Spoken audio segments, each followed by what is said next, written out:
नमस्कार, पत्रिका संवाद देख रहे हैं आप और मैं हूं आपके साथ कोहित कौशिक।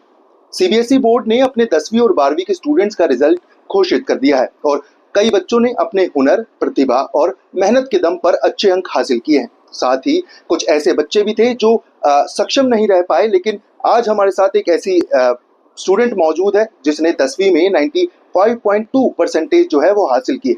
नाम स्टूडेंट का अंजलि है, साथ ही उसने सीडी इंटरनेशनल स्कूल से पढ़ाई की है। बेटा, सबसे पहले तो बहुत बहुत मुबारक हो, आपने इतने अच्छे अंक हासिल किए हैं।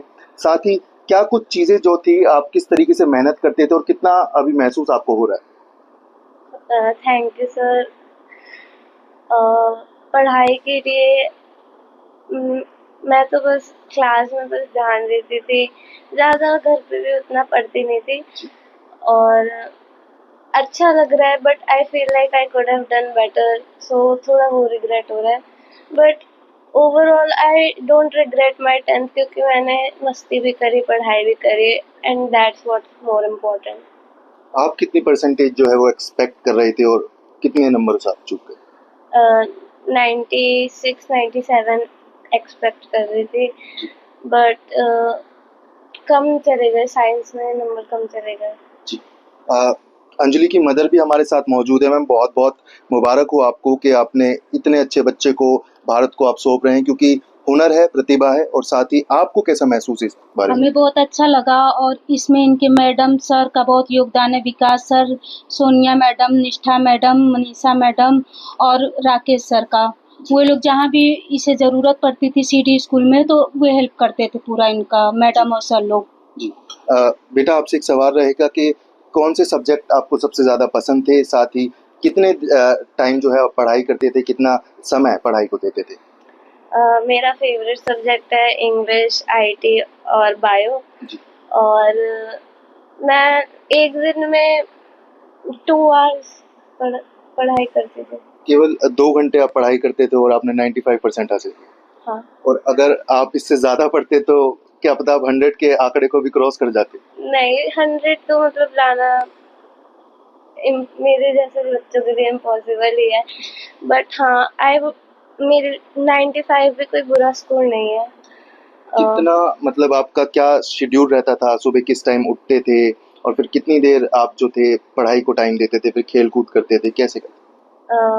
मैं आराम से 10-11 बजे उठती थी और फिर नहा धो के लंच करके 3-4 बजे बैठती थी, या कभी कभार 2-3 बजे पढ़ने बैठ जाती थी। फिर 6-7 बजे पार्क मैं और मेरी बहन जाते थे, फिर वापस आके डिनर और फिर सो जाती थी। मैम, किस तरीके से आपने सपोर्ट किया है अंजलि को, क्योंकि बहुत ही अच्छे अंक जो है वो उसने हासिल किए हैं, किस तरीके से आप सपोर्ट करते थे? मेरा पूरा सपोर्ट था, जो चीज़ इन्हें ज़रूरत हो वो सारा, और 8th क्लास तक मैंने इन्हें पढ़ाया है। और ये बिना कोचिंग ट्यूशन के अपने मेहनत के उस पर, और स्कूल की टीचर और मैडम के मतलब उनके उससे आई हैं, सपोर्ट से आई है। जी। बेटा, एक सवाल ये रहेगा कि ट्यूशन, जैसे आपकी मम्मी बता रही है नहीं जाते थे, तो कई बच्चे हैं जो ट्यूशन जाते हैं लेकिन फिर भी इतने अच्छे परसेंटेज नहीं ला पाते। तो किस तरीके से आप खुद स्टडीज करते थे या मम्मी हेल्प करती थी? कुछ अगर डिफिकल्टी होती थी तो वो किस तरीके से आप उसको सॉल्व करते थे? इंटरनेट, गूगल, रिसोर्सेज तो बहुत सारे अवेलेबल है। हम पे डिपेंड करता है कि हम उसको कैसे अच्छे यूज़ में लाते हैं। तो मैं जब कोई डाउट होता तो गूगल पे चली जाती थी या चैट जीपीटी से पूछ लेती थी। स्कूल ने किस तरीके से आपको सपोर्ट किया है? कि स्कूल के स्टाफ कैसे थे, स्कूल के प्रिंसिपल कैसे हैं, किस तरीके से सपोर्ट किया? स्कूल की फैसिलिटी बहुत अच्छी थी, टीचर्स ने बहुत हेल्प करी।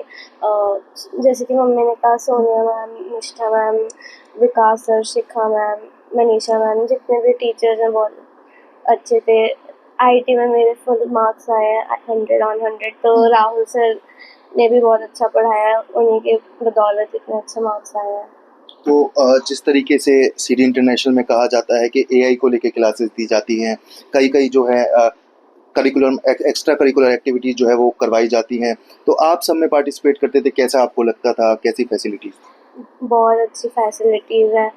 लाइक बच्चे को एक प्लेटफॉर्म मिलता है अपने आप को इवैल्यूएट करने के लिए कि वो कहाँ पे खड़ा है। और जैसे बच्चे इससे इंटरेस्ट भी डेवलप करते हैं।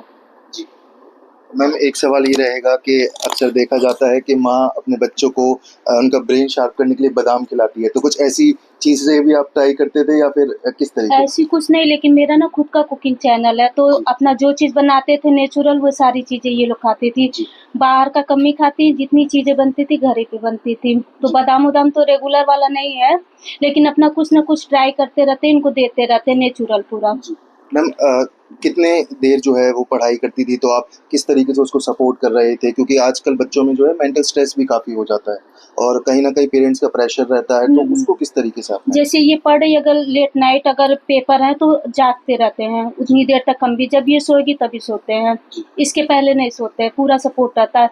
कोई जैसे इनका एक्टिविटी मिला तो उसमें पूरा 1:30-2 बज भी जाएंगे तो हेल्प करते हैं, पूरा पूरा सपोर्ट रहता है। बेटा, आगे फ्यूचर में क्या कुछ आपके करियर गोल्स रहेंगे? क्या बनना चाहते हैं? किस तरीके से इस देश के उन्नति में आप साथ देंगे? मैं डॉक्टर बनना चाहती हूँ, तो मतलब मैं नीट परस्यू करूँगी। जैसे कि मैंने सोच रखा है फिलहाल ऑन्कोलॉजी या कार्डियोलॉजी करने का, जी। बट वो तो अब मार्क्स पे डिपेंड करता है कि आई होप आगे भी अच्छा रिजल्ट जाता रहे। जी। और एक आखिरी सवाल ये रहेगा, क्या मैसेज उन बच्चों को देंगे जो कहीं न कहीं स्ट्रेस में आ जाते हैं, इन चीज़ों को देख के, पढ़ाई को देख के स्ट्रेस में आ जाते हैं, तो किस तरीके से वो अपना स्ट्रेस दूर करें? क्या मैसेज उन बच्चों को दें? एग्ज़ाम के टाइम स्ट्रेस नहीं रहना चाहिए, क्योंकि 10th के 12th के मार्क्स वैसे भी मैटर नहीं करते। जो सबसे ज़्यादा इम्पोर्टेंट चीज़ है वो है कि आप हार्ड वर्क कितना कर रहे हैं। ऐसी एक्सपेक्टेशंस खुद से नहीं रखनी चाहिए जो मतलब आप खुद वो अचीव ना कर पाएँ। जी। हेल्दी एक्सपेक्टेशंस रखनी चाहिए खुद से। बहुत ही अच्छी चीज़ कही कि हेल्दी एक्सपेक्टेशन रखनी चाहिए। मैम, आप क्या मैसेज देना चाहेंगे पेरेंट्स को? क्योंकि कभी-कभी पेरेंट्स का जो प्रेशर है उसमें बच्चे बहुत ज़्यादा परेशान हो जाते हैं। आप क्या मैसेज देंगे, किस देखिए तरीके से? सर, बच्चा जिस लाइन में जाना चाहे, खेल कूद या पढ़ाई, जिसमें भी जाना चाहे उसी में उसको अलग से ना फोर्स नहीं करना चाहिए कि साइंस लो मैथ लो, ये चीज़ नहीं। बच्चे पे जो चीज़ वो लेना चाहे उसको फ्री माइंड से वो करना चाहिए। और ये परसेंटेज मायने नहीं रखता है, स्किल मायने रखता है कि बच्चा कितना स्किल है उसके पास किस चीज़ का। जी। जी, बहुत-बहुत शुक्रिया मैम, बहुत-बहुत शुक्रिया अंजलि। बहुत ही शानदार बात कही कि एक हेल्दी माइंडसेट होना चाहिए, साथ ही परसेंटेज नहीं स्किल मायने रखता है। लेकिन जिस तरीके से बच्चों का हुनर है और सीड इंटरनेशनल स्कूल में जिस तरीके से बच्चे सीख रहे हैं और आगे बढ़ रहे हैं, ये बहुत ही बेहतरीन चीज़ है। और मैं सबसे यही गुज़ारिश करूँगा, जब आपका एग्ज़ाम हो तो स्ट्रेस ना लें और स्ट्रेस फ्री माहौल घर में भी हो, ताकि बच्चे पढ़ें और देश के लिए नाम रोशन करें और देश में अपनी हिस्सेदारी और भागीदारी दें। ऐसी ही तमाम जानकारी और खबरों के लिए देखते रहें पत्रिका संवाद।